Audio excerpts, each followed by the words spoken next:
A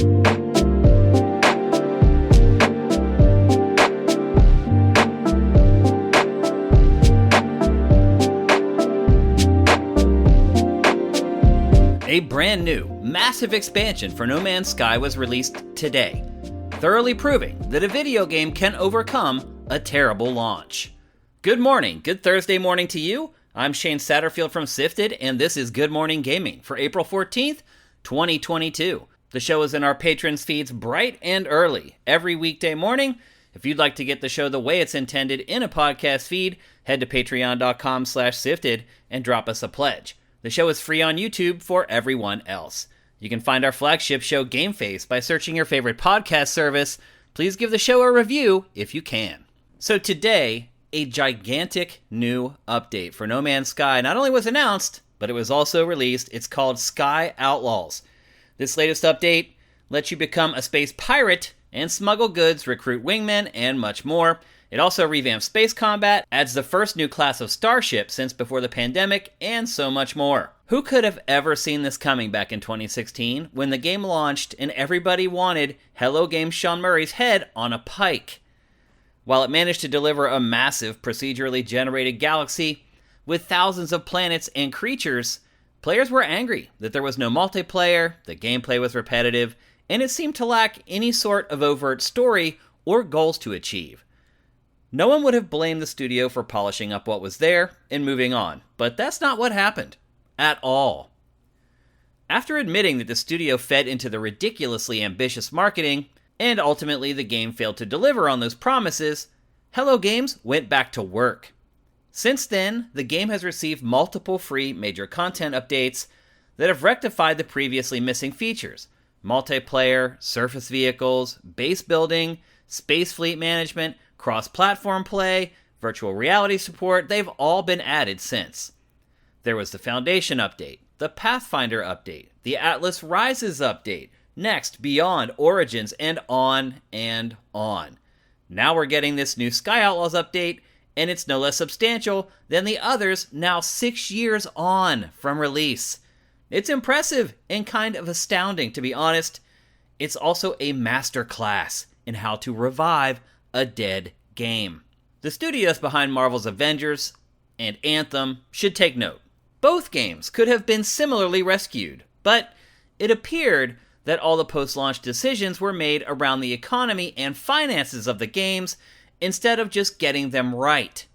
All the updates to No Man's Sky have been free, and they've been substantial. With Marvel's Avengers and Anthem, it always seemed like we were getting half-baked promises and then even less baked deliverables. If you're trying to curry back the favor of fans, No Man's Sky is how you do it. Once the fans are back on board, then you can start thinking about ways to create content that can generate more revenue, but you have to win back their hearts and minds first. Hello Games' Rehab project has been so successful that it also announced today that it started work on yet another impossibly ambitious game.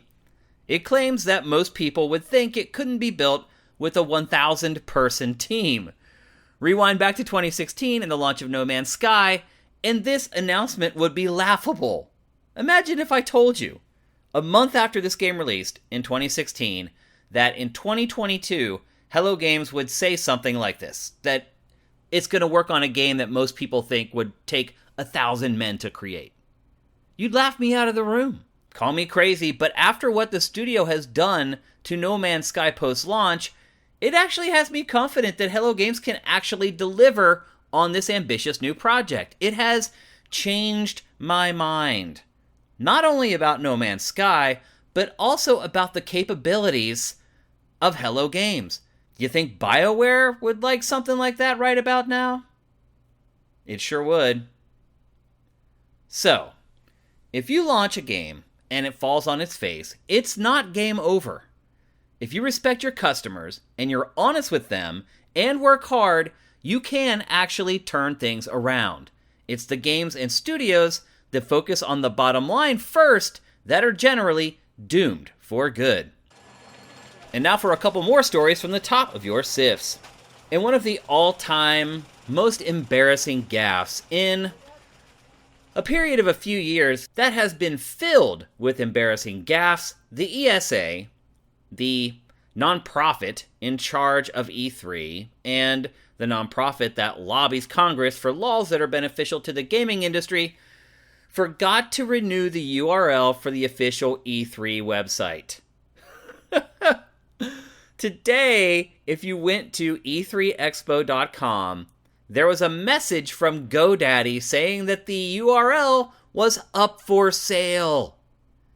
Now, luckily, GoDaddy provides a 12-day grace period to resecure URLs. So, after the story broke on a couple message boards, and honestly, this was not reported by anyone in the press today, but after it hit social media and hit a couple message boards, the ESA was alerted to its huge mistake, and it went and re-reserved the URL, and now the E3 website is back up. Otherwise, if it weren't for social media and these message boards though, anyone could have bought the URL the ESA has spent decades driving E3 traffic to. You could have snatched it up and then approached the ESA and told them, hey, I want tons of money for this URL. And there's nothing the ESA could have done.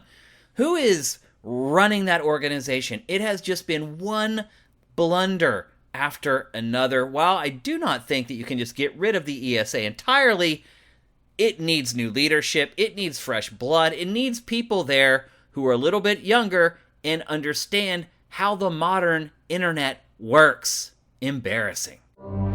A digital-only QuakeCon is happening this year. It will run from August 18th to the 20th. But in bigger news, Bethesda has committed to an in-person event in 2023. It's also great to see that the publisher, after being purchased by Microsoft, will still have its annual fan convention. Quote, like you, we're disappointed to not return to Dallas this year. An event of this size requires months of planning, and in this case, we had to make decisions when there was still too much uncertainty to commit to successfully executing an in-person QuakeCon. We're committed to returning with our full in-person festival in 2023, and already looking forward to reconnecting with friends, a massive BYOC packed with your latest custom PC creations, our wild contests, and tons of great new games and hardware for attendees to try out, Bethesda said. It did not offer any details on what the digital event in August will entail. The office of California Governor Gavin Newsom is being accused of meddling in the Activision Blizzard sexual assault case in a way that would benefit the company's management.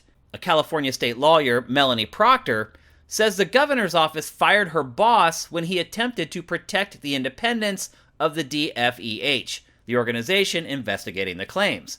Proctor has now resigned in protest. Aaron Mellon, communications director for the governor's office, said that, quote, claims of interference by our office are categorically false. The governor's office will continue to support DFEH in their efforts to fight all forms of discrimination and protect Californians, end quote. Just 2 weeks ago, Activision Blizzard reached an $18 million settlement with the state. The Witcher 3 Wild Hunt Complete Edition for PS5 and Xbox Series consoles has been delayed to an unannounced date. CD Projekt Red is bringing the remaining development of the next-gen upgrade in-house, and it's not quite sure just how much work is left, thus the unannounced new date. The next-gen versions of this classic RPG were supposed to release any month now. While just speculation, many are wondering if the work is being brought back in-house because the project was being handled by Saber Interactive Studio in St. Petersburg, Russia. Obviously, CD Projekt Red might have reservations working with the studio given current world events. Both Sony and Nintendo are reworking how they handle auto-renews of subscription products like PlayStation Plus and Nintendo Switch Online. The changes are in response to an investigation by the UK's Competition and Markets Authority. Microsoft opted in January to get ahead of its findings and roll out changes to Xbox Live Gold and Game Pass worldwide. Sony will now contact subscribers who aren't using its services to make sure they want to stay subscribed instead of just continually auto-renewing their subscriptions. Meanwhile, auto-renew has been turned off as the default on Nintendo Switch Online. With the big changes coming to PlayStation Plus in the coming months, it's a good time for Sony to make these changes. The Competitions and Markets Authority stated that other industries should take heed and follow suit. If If you're a big WWE fan, there's no doubt that you've been keeping your eye on the scrappy startup wrestling league AEW. Well, a video game based on the property is coming in September, titled AEW Fight Forever. It's under development at Yuke's. If you're a wrestling video game fan, you know the studio. It's responsible for some of the better WWE games released under the THQ banner, but it's also responsible for some of the later, more average releases. However, it was not the studio behind the disastrous WWE 2K20. Studio head Lorne Lanning is claiming that Oddworld Soulstorm's PlayStation Plus deal was devastating for his studio. In an interview with Xbox Expansion Pass, he said that due to the small installed base of the PS5 at the time, he expected just 50 to 100k free downloads of the PS5 version of his puzzle platformer, while it was free on PlayStation Plus. But then, the game was delayed by several months, which meant the PS5 installed base grew drastically, and ultimately, 4 million copies were downloaded instead. Of course, every download doesn't necessarily mean that it's a lost sale, especially for a game that didn't review especially well. But following its release on PC and PlayStation consoles in April 2021, Soulstorm went on to launch on Xbox in November. Lanning, however, did not disclose how the game's sales compared on Xbox.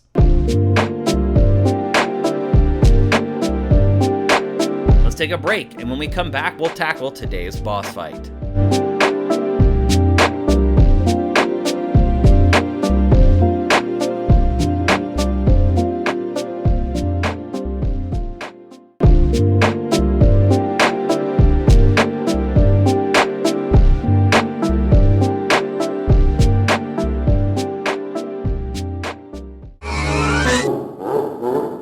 Welcome to today's boss fight, where I tackle random topics that may or may not be related to video games.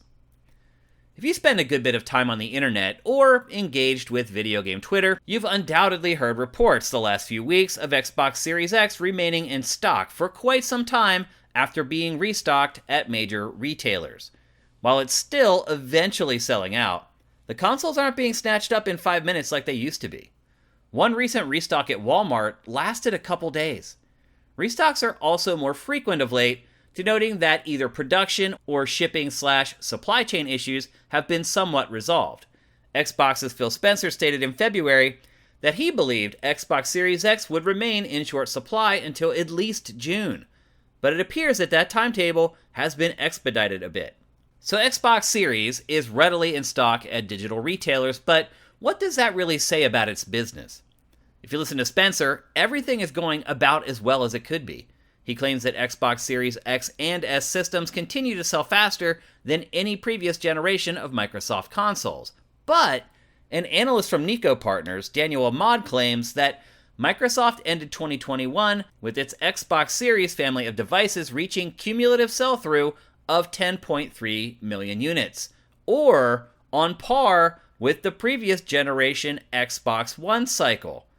Financial consulting firm Ampere claims that cumulative sell-through for Series S was actually ahead of Series X at the end of 2021 because Microsoft was able to manufacture more of the lower-powered console. So a lot of this is anecdotal evidence, but there's one thing that does not lie or mislead, and that's the market. And the market to look at for a true clue on how things are going is the resale market on places like eBay. Right now, Xbox Series X consoles are selling on eBay from just $550 to $570. Now for reference, after tax, I paid $547 for mine from Amazon. So they're basically going for retail price. One thing's for sure, the days of making money flipping the console on eBay are over. Meanwhile, the PS5 is still selling for $750 and up. As of today, the PS5 has roughly sold 18 million units, while the Xbox Series X has sold, again, roughly 13 million. So it's not quite the 2-to-1 ratio that many had expected, but it's still a healthy lead. Some reports suggest that it's a dead heat between the two consoles in the US, but again, the resale market tells an entirely different story. Could Xbox be manufacturing more consoles than Sony? That's possible, but unlikely. Both consoles use similar components from AMD, and it would be anti-competitive for the company to favor one or the other. So it's doubtful that there are more Xbox Series X units in the channels, therefore lowering the price on the resale market. It's more likely that the demand for Xbox Series X is simply less than that of the PS5. Does this really matter? It's a tough call because Microsoft stopped sharing a lot of Xbox data years ago when the numbers weren't especially flattering. You might assume that if things improve drastically with Xbox Series X, it would change this stance, but that's no sure thing. Microsoft measures success differently now with Game Pass being its primary metric, and Game Pass works on PC and a bunch of other devices, though I do struggle to see this functionality impeding console sales this much just yet. I think generally, Generation 9 console sales are going according to most expectations, minus the lack of supply due to the pandemic. While many expected PS5 to outsell Xbox Series 2-1, that hasn't exactly happened, but most visible metrics point to demand for PS5 far outstripping the competition.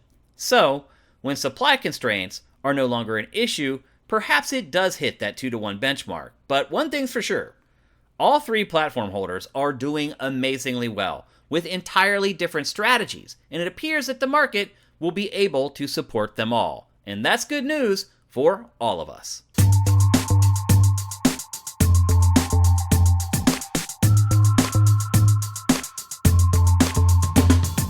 Thanks for listening to Good Morning Gaming. I appreciate every single one of you who listens to GMG. I'm Shane Satterfield. Follow me on Twitter at Dinfire and follow Sifted at Sifted Games. And while you're there, head on over to patreon.com/Sifted and drop us a pledge. We'll be back tomorrow with another episode, but until then, make sure you seize today, because there will never be another